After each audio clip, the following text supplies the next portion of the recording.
Kristine Melton was 35 years old when she died. She was found in her South Cape Coral residence, wrapped in some bedding, tied with some shirts and leggings and a bathing suit top.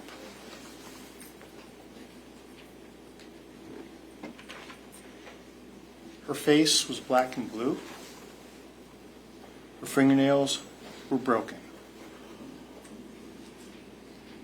She had marks around her neck as she lied on the floor between her bedroom and the kitchen area of her residence. Diane Ruiz was 43 years old. She was found on an empty lot under some shrubs, under a tree, just lying there. Her nose had been broken. Her hyoid bone and thyroid cartilage had been broken. She had suffered multiple rib fractures, not only front, but also in the back. Now, what you're going to learn during the course of this trial, ladies and gentlemen, is that Ms. Ruiz and Ms. Melton had three things in common. Both of them died on the 7th of October of 2019. Both of them had been strangled. And both of them, before they were forever silenced, the last person that they encountered was Mr. Wade Wilson. Now, the investigation into their deaths begins a little bit later on the 7th of October of 2019, midday. It begins with a 911 call from a gentleman by the name of Joshua Lukic. Joshua Lukic ran a business known as Mateo's Graphics. He describes his contact with Mr. Wilson. When he sees him, Mr. Wilson, the only thing he had on was a pair of pants. No shoes, no shirt, blood on him,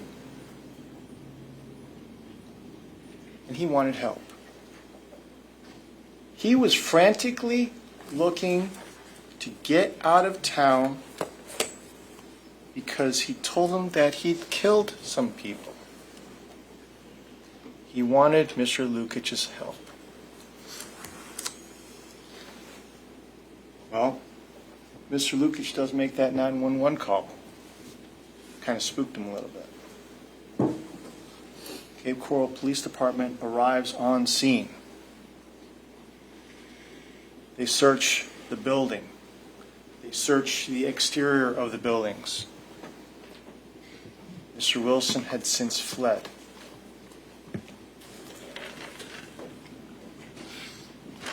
They come across a black Nissan Versa, which is the car that Mr. Lukic says that Mr. Wilson arrived in. They look inside. They see bloodstains. They're scared. For concern of the well-being of another, they go ahead and break into that car for fear that the person whose car that is actually in the trunk of that car. They search, no one's there. They do a records check. They find out that this car belongs to a young lady by the name of Kristine Melton.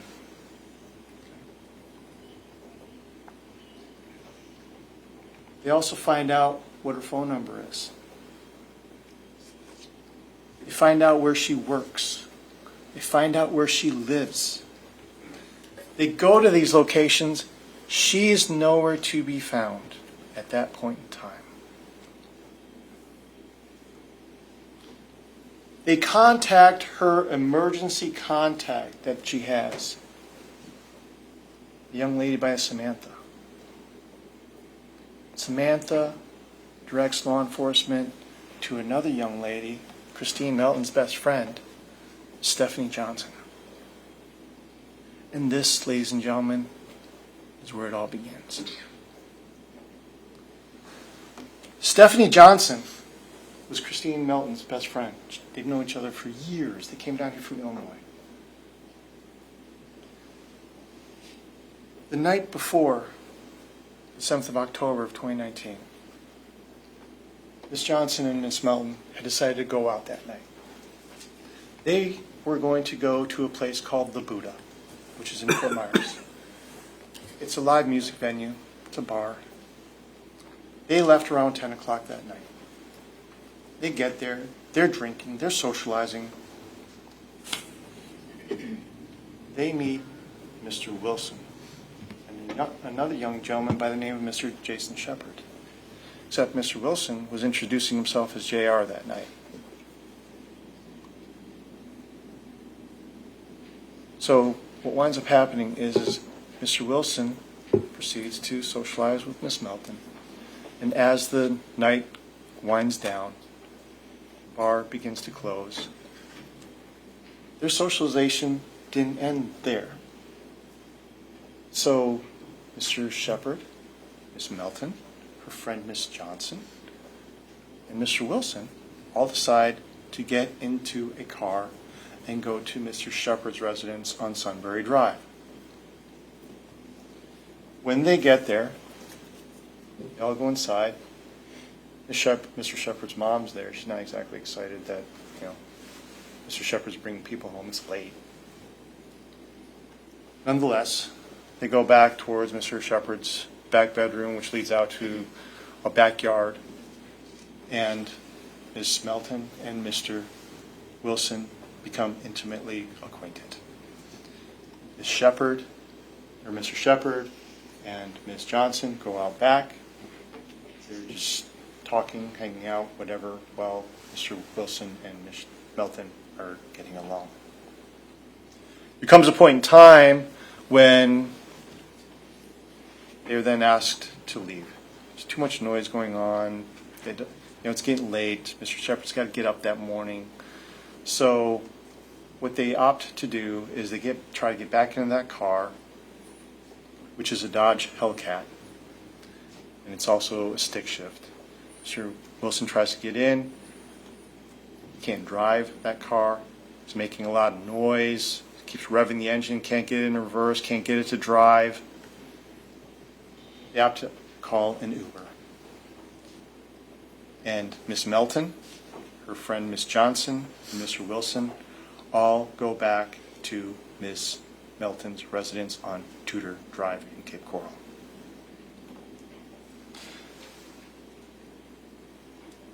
A little bit later on in the morning, Miss Johnson has to get to work.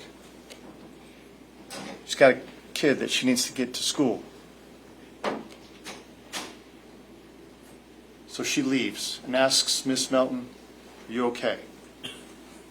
Yeah, there's no warning signs, no red flags, no nothing. So Miss Johnson leaves.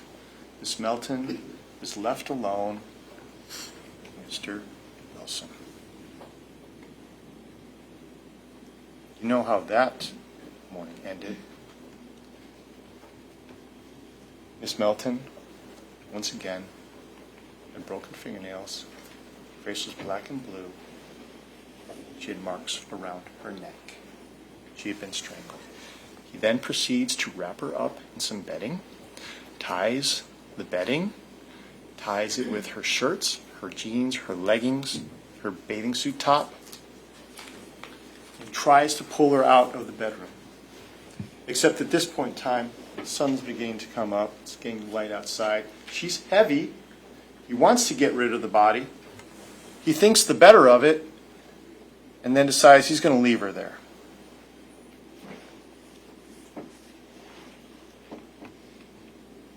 He gets her keys to the black Nissan Versa. But before he leaves, he gets Miss Melton's iPhone. proceeds to hold it up to Miss Melton's face, so that way it has a face recognition ID, so that way he can utilize the phone. He leaves Miss Melton's car. He leaves with that phone. He proceeds to call the girlfriend that he'd gone to the Buddha with earlier that night and wanting to know where she was. He repeatedly calls. She tells him to meet her at her spa, which is located right on 1st Street. Her name is Miss Melissa Montanez. He arrives at Miss Montez's business called Mia's Spa in that black Nissan Versa. When he arrives, he makes contact with Miss Montanez. It's not nice. He's trying to pull Miss Montanez into the car. Miss Montanez tries to fight him off. He gets out. That car rolls back. It's another car. Physical altercation takes place between him and Miss Montanez. Miss Montanez isn't anything but 5'2", weighs barely 100+ pounds, soaking wet. She's trying everything she can to fend him off. Comes a point in time when he punches her in the face. Blood flies everywhere. There's also a point in time when he holds her up against the wall. His hand, she can't move. People see this. People in the next building that she shares this business with see this. One of the ladies was bold enough to come out and confront him. Ms. Montanez was able to get away. He thinks the better of it. He then proceeds to get back in that black Nissan Versa and leave. While that's ongoing, law enforcement is called. The Fort Myers Police Department arrives. They conduct an investigation on the battery and assault that happened in front of Mia's Spa.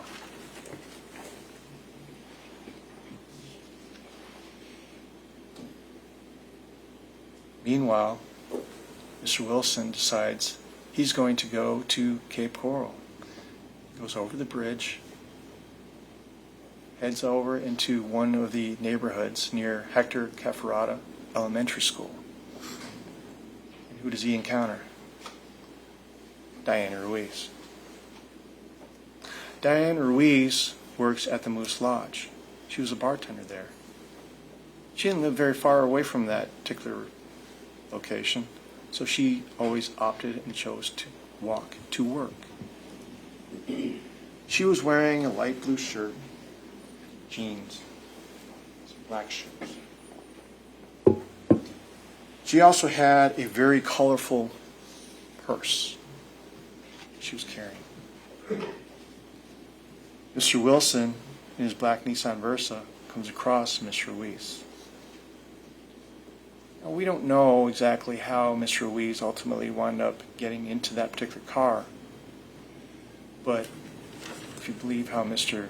Wilson tells it, she got in willingly. But remember, Mr. Ruiz had a broken nasal bone. She had multiple fractures of her ribs, and she had broken thyroid and neck cartilage injuries to her. We know that Ms. Ruiz lost her purse because it was ultimately found and turned into that elementary school. We know that Ms. Ruiz was actually in that vehicle because of the blood stains that were found in that vehicle. Because we know that DNA forensics that was conducted on that blood stain came back to Ms. Ruiz. what we learn is that we know that Mr. Ruiz was in that car. And what we know also, and that you'll learn, is that she was then taken to an area off of Northeast 4th Avenue, whereby her body was dumped. And there was a neighbor that just happened to live directly behind where her body was dumped. Didn't think anything of it that morning because he was having breakfast with his wife, and sees a car going backwards and forwards, and then ultimately winds up leaving that location. It wasn't until the next day when he sees crime scene tape all over the place and he realizes, oh, that was the one in the same car. What we know is that Mr. Ruiz had been strangled.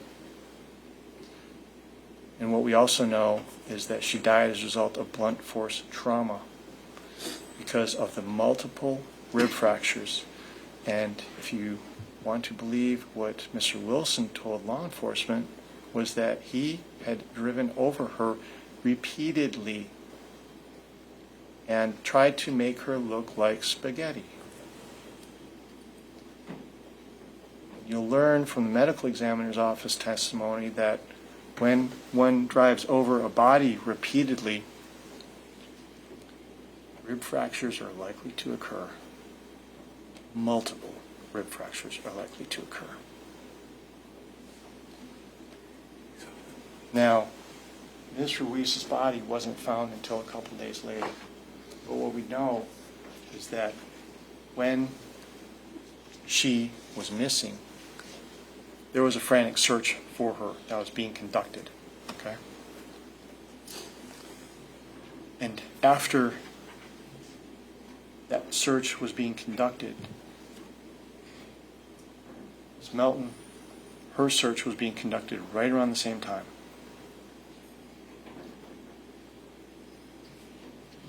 Mr. Wilson leaves Mr. Ruiz on that empty lot, underneath those shrubs, underneath that tree.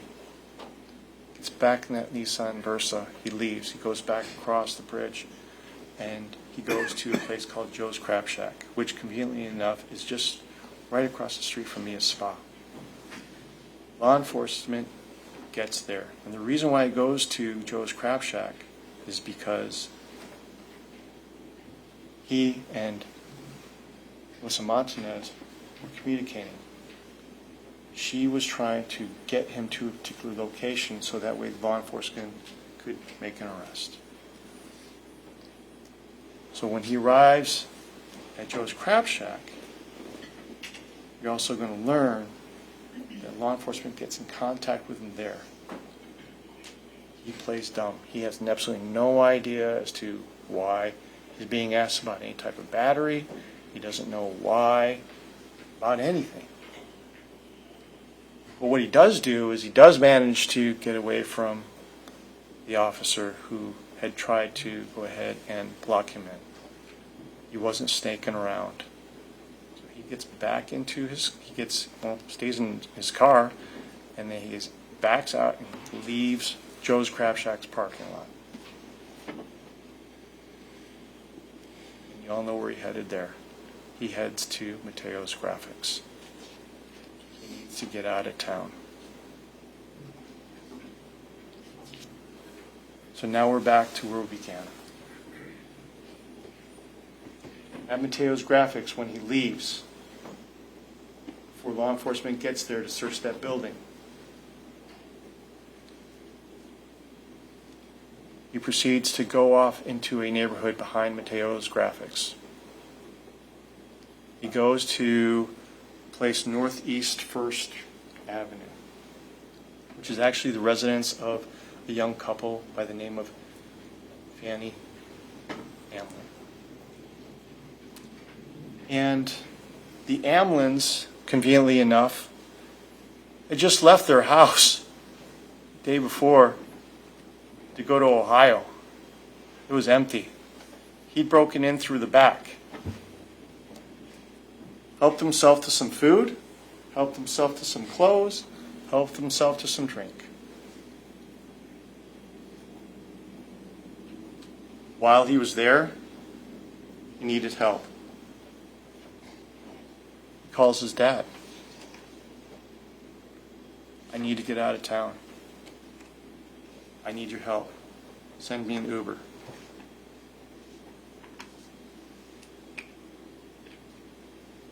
While that was happening, law enforcement is conducting an investigation. They knew who he was. They were researching, trying to figure out who his next point of contact would be. They'd already reached out to his dad. They needed to know where his whereabouts are. Dad tells them, he's conflicted. It's his son, right? But when he starts describing what he had done, he describes it in such a way where he's bragging. He wants his dad to feel that excitement. It made his dad sick.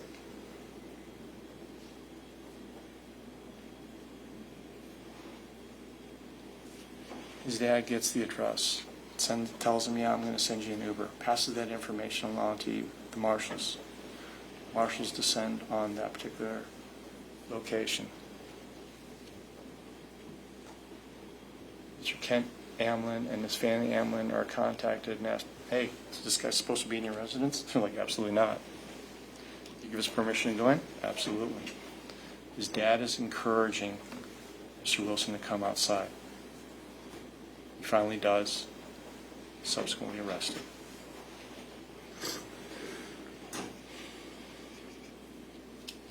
Now, ladies and gentlemen, during the course of this trial, you're going to hear from various witnesses. You're going to hear what they saw and what they heard.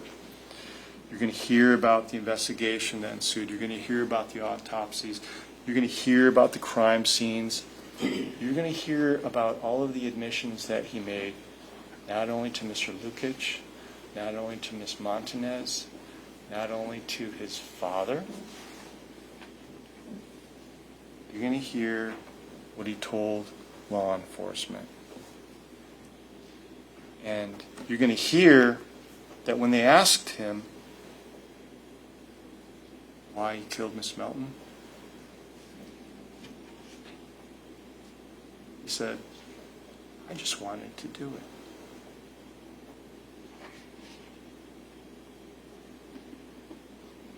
And then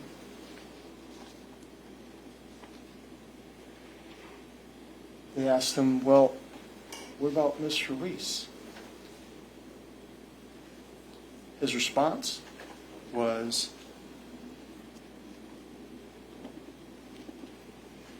F it.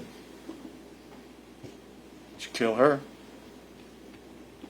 I got one down.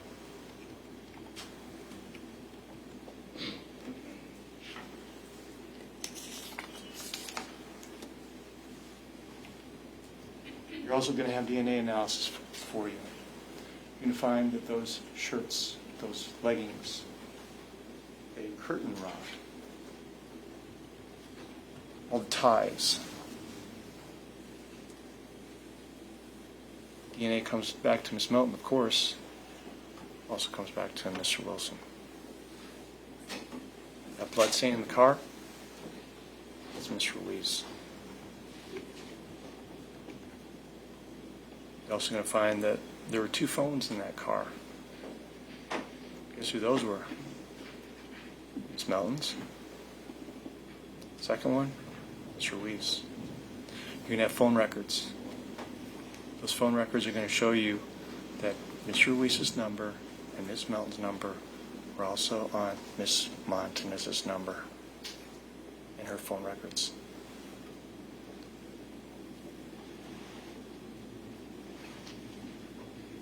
You're going to hear the confession from Mr. Wilson about the method of the killing, ladies and gentlemen, and you're also going to hear his admission to the actual killing itself.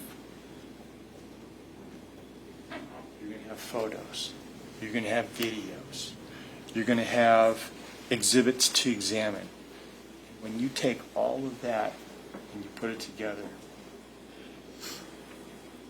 the state wants you to return the only verdict that the evidence is going to support, and that is guilty of first-degree premeditated murder for the strangulation and killing of Miss Melton, guilty of grand theft of a motor vehicle for taking Miss Melton's black Nissan Versa, guilty for battery on Miss Melissa Montanez, guilty on first-degree murder of Miss Diane Ruiz for strangling, killing her, and running her over with that car. Asking you to also find him guilty of burglary of a dwelling, of breaking into Mr. Kent and Miss Fanny Amlin's residence. And lastly, ladies and gentlemen, I'm asking you to return a guilty verdict for petty theft, for helping himself to the food, the drink, and the clothing inside of that residence.